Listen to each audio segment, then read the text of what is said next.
Before watching this video, please like and subscribe to my channel. I hope you enjoy my good stories. If I had known what waited for my daughter and me inside that perfect-looking Christmas mansion, I would have never stepped out of my car. Not on that night. Not ever. My name is Aaliyah Carter, a 33-year-old African-American single mother who has learned one thing the hard way. You never really know a person until Christmas exposes them. It was December 24th. The wind outside Atlanta sliced through my coat like a blade. I pulled the collar tighter around my neck as I looked at the big brick house glowing with golden lights, wreaths, perfect ribbon bows, everything that screamed a picture-perfect family lives here. But picture-perfect families, they hide the darkest cracks. Inside the car, my daughter Maya, only 8 years old, sat hugging her little stuffed reindeer. "Mommy, do they really want us there?" she asked quietly. I smiled, but I felt something twist inside my chest. "They said they did, baby." But even saying the words felt like a lie. We were invited, no actually, summoned, by my ex-husband's family to Christmas Eve dinner. They had always judged me. Always whispered about my skin, my upbringing, my lack of class, my kind. But for Maya's sake, I agreed. She deserved to know her father's family. Even if they hated me. "Ready?" I asked. Maya nodded, forcing a small smile. I grabbed the gifts from the back seat and walked toward the giant front door. Every window glowed with warmth. Every step toward it felt colder. I knocked. And the moment that door opened, I knew something was wrong. Some Christmas doors open to love. This one opened to a nightmare wearing a smile. My ex-mother-in-law, Patricia, stood there with a face that could freeze fire. A tall, pale woman with icy blonde hair and colder blue eyes. "Aaliyah," she said flatly. Her eyes shifted to Maya, and for a split second, they softened, before Patricia looked back at me and turned frosty again. "You're late." "We're right on time," I said politely. "Dinner started an hour ago," she replied. My heart sank. They told me 6 p.m. Not 5 p.m. "We came when we were invited," I said, still controlling my tone. She stepped aside. "Just, come in." I walked in with Maya. The warmth of the house wrapped around us, thick with the smell of cinnamon, pine, and something burning in the fireplace. Inside, the whole family was gathered. Her son, my ex, Derek. Tall, handsome, charming, and a liar I once thought I'd spend forever with. He didn't even get up when he saw us. His new wife, Vanessa, looked at me like I had tracked mud onto their white carpet. His brother, his cousins, everyone turned to stare. Like we were intruders. Hey," Derek finally said. Maya ran to him, smiling big. "Daddy." But Derek only patted her head. Didn't hug her. Didn't lift her up like he used to. Just a pat. Like she was some neighbor's kid. My stomach twisted. Christmas was already breaking. Dinner was cold by the time they let us sit. We were given seats at the very end of the table, away from the laughter, away from the fireplace, away from any warmth. "Are we in trouble?" Maya whispered to me. "No, baby," I said softly. "You're perfect." But the truth? It felt like punishment. They ignored every sentence I tried to join. Changed topics when I spoke. Spoke around us like we were ghosts. I looked at Derek again. He had changed. He wasn't the man I once loved. He wasn't even trying. After dinner, everyone moved to the big fireplace room, glowing with orange flames, soft white stockings, matching pajamas. But when Maya and I tried to join them, Patricia closed the glass door. Right in our faces. I heard her mutter. "They can stay in the other room." My fists tightened. My blood boiled. But I didn't scream. For Maya. Always for Maya. In the next room, the heat barely reached us. No fireplace. No blankets. Just a dim lamp and a cold leather couch. Maya hugged her reindeer close. Mommy, why don't they like us? The question stabbed deeper than any blade. They just don't know us yet, I lied. She nodded slowly. But her little body shivered. Not from cold. From something worse. Loneliness. Pain. Being unwanted. I pulled her into my arms, rubbing her back gently. I wished I could take her home. I wanted to leave more than anything. But Lucas, my lawyer, had warned me last month. Derek's family thinks you're keeping Maya from them. If they twist this, they could try for custody. Be careful. So I stayed. I stayed because I had no choice. I stayed because mothers always swallow pain for their children. Hours passed. We sat alone. Not invited for cocoa. Not invited for presents. Not invited for warmth. We heard laughter from the other room. Joy. Comfort. Family. And none of it included Maya. At 10 p.m., I told Derek we should head home. He didn't walk us out. Didn't hug Maya goodbye. Just said, yeah. Fine. We stepped outside. Snow began to fall, soft and cruel. I buckled Maya in her seat. Her hands were cold. Her nose was pink. Her eyes, tired. You okay, baby? I whispered. She nodded, but a small tear slid down her cheek. I wiped it. We're going home now. Warm bed. Hot chocolate. Just you and me. She smiled weakly. And that's when I saw it. In the reflection of the car window. Something behind us. Derek's new wife, Vanessa, standing on the porch. Grinning. Not smiling. Grinning. Like tonight was a victory for her. Like hurting Maya was a game. My chest tightened with anger I hadn't felt in years. But I didn't say anything. I got in the car, shut the door. And the moment my hands touched the wheel, everything changed. Because when I turned on the heat, Maya didn't respond. Baby? You cold? But she didn't answer. Her small body trembled lightly. Her head tilted forward. Her breath came out in little puffs. Maya? I touched her hand. It was ice cold. Not normal cold. Not winter cold. Dangerous cold. Maya. Baby, look at me. Her eyes fluttered open slowly. I'm tired, Mommy. A jolt of terror shot through me. Her lips were turning pale blue at the edges. I remembered the room we were in, cold, no heat, her thin dress. Her sitting there for hours, alone, isolated, freezing. Oh my God. Maya, stay awake, okay? I said, voice shaking. She nodded weakly. I turned the heat up full blast. But she still shivered violently. Baby, say something. Talk to me. She whispered. Why didn't they want me, Mommy? Something inside me snapped. Not anger. Not sadness. Rage. Mother's rage. The kind that burns hotter than fire. They don't matter, baby, I whispered fiercely. You hear me? They don't matter. You are loved. You are wanted. You are mine. She blinked slowly, losing energy. I panicked. I grabbed my phone to call 911. Then stopped. If I took her to the hospital, they would ask questions. Questions that could turn into reports. Reports that Derek's family could twist against me. No, I whispered to myself. No one is taking her from me. Not now. Not ever. I cradled her head gently. Baby, I'm taking you home. I'll warm you up. I'll keep you safe. Her shivering slowed. Not because she was warm. Because she was exhausted.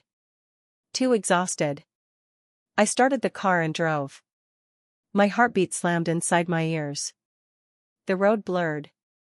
Snow fell harder. Wind roared. And in the back seat, my daughter fought to stay awake. Maya, look at mommy in the mirror, I begged. Stay awake. Please. She whispered. I'm sleepy. And her head dropped again. No, Maya. Stay with me. My breath shook. My eyes burned. My hands tightened around the wheel. But as the snowstorm swallowed the road, my phone buzzed. A message. From Derek. You forgot Maya's coat. Forgot. Forgot. Like he wasn't the one who forced my child to sit in a freezing room. Like he wasn't the one who ignored her all night. Like he wasn't the one who let his family treat her like a burden. I stopped the car. My hands trembled. I turned around. Maya?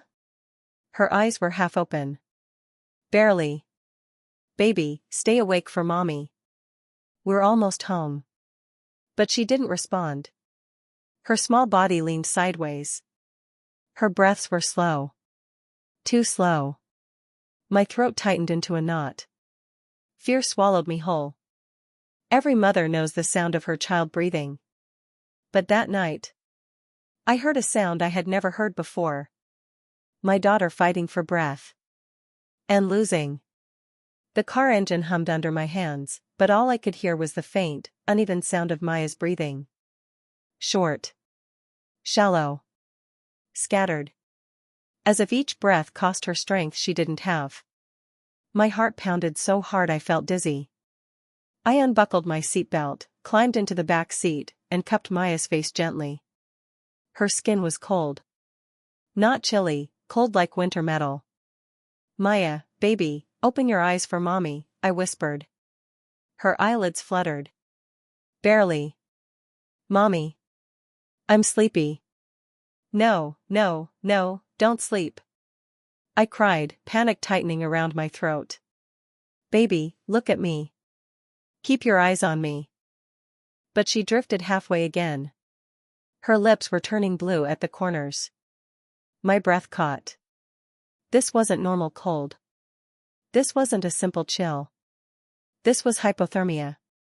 I needed to warm her, but we were stuck in the middle of a snow-covered road. I couldn't risk driving blindly. The wind howled, blowing snow across the windshield like white knives. Maya, hold on, okay? Mommy's right here. I cranked the heat even higher. Took off my coat and wrapped it tightly around her. Pulled her small body closer to my chest. Her little fingers curled weakly around mine. Mommy, she whispered, voice trembling, did I do something bad? The words shattered something inside me.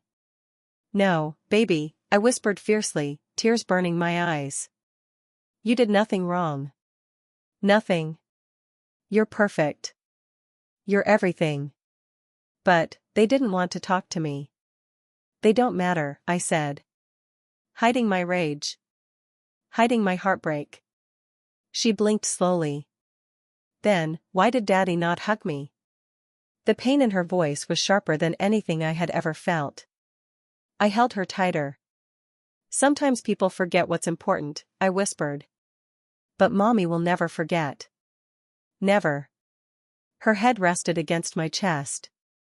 Her breathing slowed again. Too slow. A numb fear iced through my entire body. No. Stay awake. Stay with me, baby, I begged. But her eyes closed. The moment her eyes shut, I knew I was no longer racing home. I was racing death. I jumped back into the driver's seat, hands shaking so violently I could barely grip the wheel. Come on, come on, come on, I whispered to myself as I drove forward through the storm, my vision blurred by tears. The wind pushed against the car like a living thing. Snow covered the road until it was impossible to see where the asphalt ended and the ditch began. Maya, baby, say something. I shouted through the rearview mirror. A faint sound escaped her lips, but it wasn't words. Just a weak, tiny whimper. I felt the world tilting. No, baby, you're okay, you're okay. But I wasn't sure she was. I wasn't sure she would be. The car heater blew warm air, but her small body didn't respond. Her hands were limp. Her lips pale. Fear clawed up my throat. I wanted to scream. Wanted to break something. Wanted to go back and drag Derek and his entire family outside into the snow until they felt what they had done to my daughter. But right now? I needed to get Maya home. I turned onto our street. The storm raged behind me. The world outside was a blur of white. I pulled into the driveway and jumped out of the car before it fully stopped. I ran to the back seat and lifted Maya into my arms. Her head fell against my shoulder, too softly. Baby, you're gonna be okay, I whispered, voice cracking. Mommy's here. Mommy's got you. I rushed inside the house, kicking the door closed behind me. The warmth hit like a wave. I carried her straight to the couch, grabbed every blanket I could find, and wrapped her tightly. Turned on the heater. Turned on the fireplace. Turned on the electric heater. Everything. But she still lay there, limp, eyes barely open. Maya, baby, can you hear me? She whispered. I'm cold. My heart shattered. I know, baby. Mommy's warming you up. I took off my sweater and pulled her against my chest again. Skin-to-skin warmth. Her small heart beat slow and faint. Please, God, I whispered, don't take my baby. Her breathing hitched. I froze. Maya? Her tiny hand twitched. Barely. Her eyelids fluttered. I held her closer. Stay with me, baby. Please stay with me. Minutes ticked by like hours. Her breathing slowly, very slowly, grew a little stronger. Not perfect. Not normal. But enough to keep hope alive. I kept her wrapped and warm. Rubbed her arms. Massaged her legs. Created warmth with everything my body had. And prayed. Prayed harder than I ever had. After nearly 30 minutes, her lips regained a little color. Her fingers warmed slightly. Her breathing steadied. Then she whispered. Mommy. I let out a sob of pure relief. Yes, baby. Yes. I'm here. She blinked up at me. Can we go home now? My throat tightened. We are home, I whispered. She wrapped her small arms around my neck and clung to me. And for a moment, just a moment, I let myself believe we were safe. But safety is fragile. Especially when someone wants to take it from you. Because as I held my daughter, my phone lit up with a message that turned my relief into rage. I reached for my phone on the coffee table. It buzzed again. A message from Derek's wife. Maybe next year, bring a coat. Or don't bring her at all. My entire body froze. Then shook. Then burned. I stared at the screen, my hand trembling with fury. Another message followed. She didn't fit in with the family vibe. Family vibe. Family vibe. Like my daughter, my sweet, innocent daughter, was some kind of decoration they could reject. I felt something inside me ignite. A fire so hot it erased the cold from my bones. I stood up, still holding Maya, and carried her to my bedroom. Tucked her under warm blankets. Turned on a humidifier. Placed warm water bottles around her feet. She finally drifted to sleep. I kissed her forehead. Then I walked into the kitchen and stared at my phone. My hands tightened into fists. I had always avoided fighting with Derek's family to keep the peace. Always stayed quiet. Always swallowed the pain. But tonight? Tonight they nearly killed my child. I opened my messages. My fingers hovered. Then I typed. We need to talk. Before I hit send. The phone rang. Derek. I answered. What the hell did you do? He snapped before I could speak. My mother said you created drama and left early. I almost laughed. Drama? Drama? I clenched my fists. Derek, I said slowly, our daughter almost slipped into hypothermia. He paused. What? No, she didn't. You're exaggerating. Exaggerating. My vision blurred with rage. She was shivering, cold to the bone, lips blue, barely responsive. You left her in a freezing room. I didn't leave her anywhere, he cut in. Mom put you two in the den because the living room was full. My voice broke. She's 8, Derek. She was alone for hours. Freezing. So what? You should have brought her coat. I went still. Completely still. Then I said the words that had been building inside me for years. Derek, you don't deserve to be a father. Silence crackled through the phone. Then he said. You're being dramatic. And if you keep acting like this, I'll talk to my lawyer about custody. A chill swept up my spine. Not fear. Determination. You try that, I whispered, and I will show the world exactly what kind of man you are. He hesitated. You wouldn't. I hung up. I turned off the phone. And as the room went quiet, a truth settled inside me. This wasn't over. Not even close. Someone had to pay for what happened to Maya. And I wasn't going to let it go. Not this time. Not ever.